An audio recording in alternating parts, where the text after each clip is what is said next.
Hi, it's Chris with Implied Music. I want to show you a few guitar chords that we can move over to piano.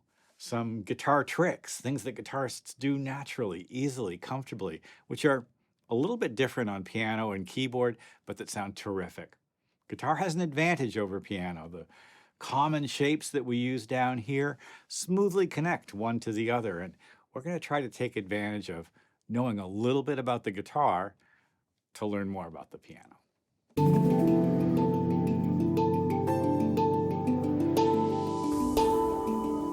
Well, I play a little bit of guitar. I play just about enough guitar to get into trouble.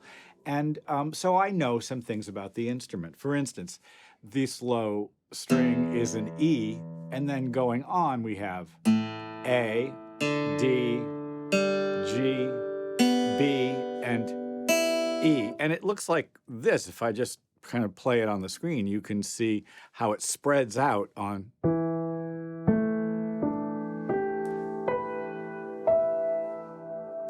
And basically these notes. Now, what that means is those are the sort of available strings to change. And the way guitarists play chords, in case you didn't know, is we shorten the string. When you shorten a string, the pitch goes up.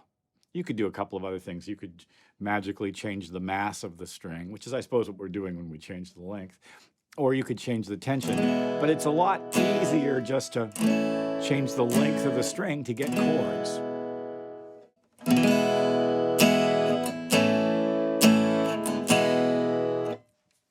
That was an E chord, and then an A chord, and then an E chord. To change the open strings to an E chord, the A gets shortened to a B, the D gets shortened to an E, the G gets shortened to a G sharp.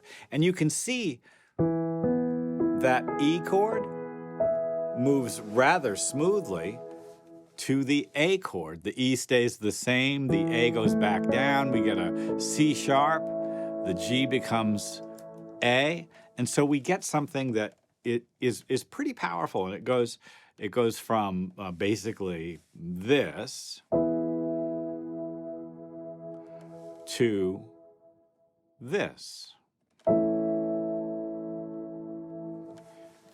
Most of the voices move by step. It's a pretty powerful idea. Now, as we go on, the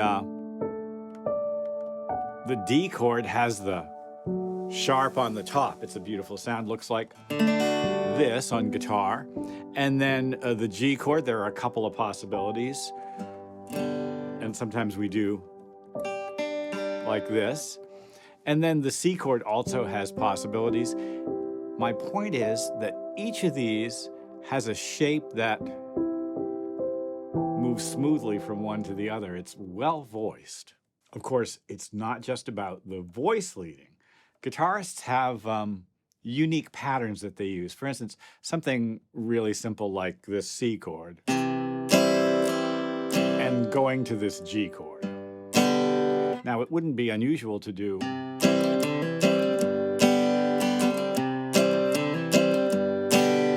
Now, what you just heard was called a hammer-on. Hammer-ons. Now, that's taking one of the open strings and then bringing the finger down to change it from open to closed, changing, in this case, from D to E. Hammer-ons are a great technique.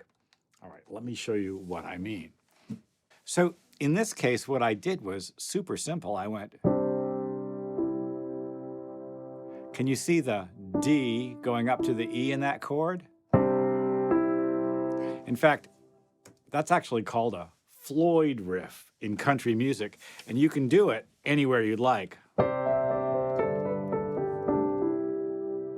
going to record that so you can see what it looks like. That was the C chord to a G chord, back to C. I used a hammer-on. Guitarists use hammer-ons and pull-offs. For instance, here's a D chord. And I'm going to go hammer-on from the E up to the F sharp, and then pull off G, F sharp, E, You hear that?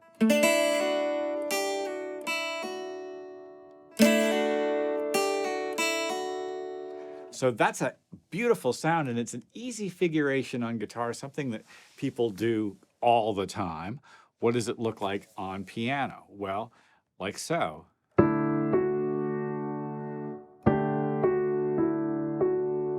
In this case, the major third, the F sharp, starts off below and goes up into it. So the E goes up to the F sharp. Then we have a little suspension, the G, goes back down through to the E and up again. Guitarists do this kind of thing without thinking, and I'm honestly a little bit jealous. Here's something else that sounds great on guitar, and it's sort of difficult to pull off on keyboard, but any shape that you play, for instance, this beautiful E major shape, will have usually some open strings. E is open, B is open, and this E is also open. Now the interior voices are B, E, G sharp. Now B, E, G sharp makes E major triad, an inverted one. In other words, a major triad. This shape has in it a major triad. And if I just slip that shape up, for instance, to here, what I just did was I moved up to play an A major triad, but I still had open strings ringing against it. In other words, up here, I've got an A major triad, but a B against it and an E. The B against the A major triad is a beautiful ninth. Here's a B major triad with an E sitting in it, a G with an E sitting in it, an A with a B in it, a B with an E in it. It sounds great in guitar.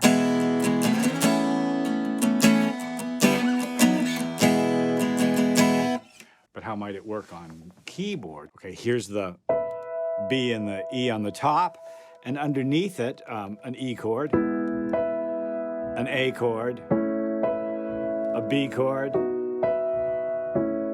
sort of a Tom Petty sound.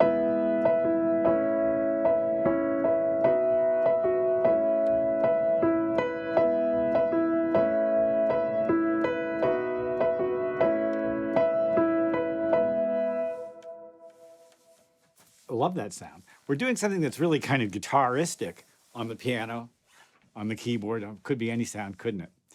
Well, maybe just one more thing before we go, and it's something to do with picking patterns, right? So there's one thing that guitar is great for, you know, is just kind of like playing one note at a time in a picking pattern.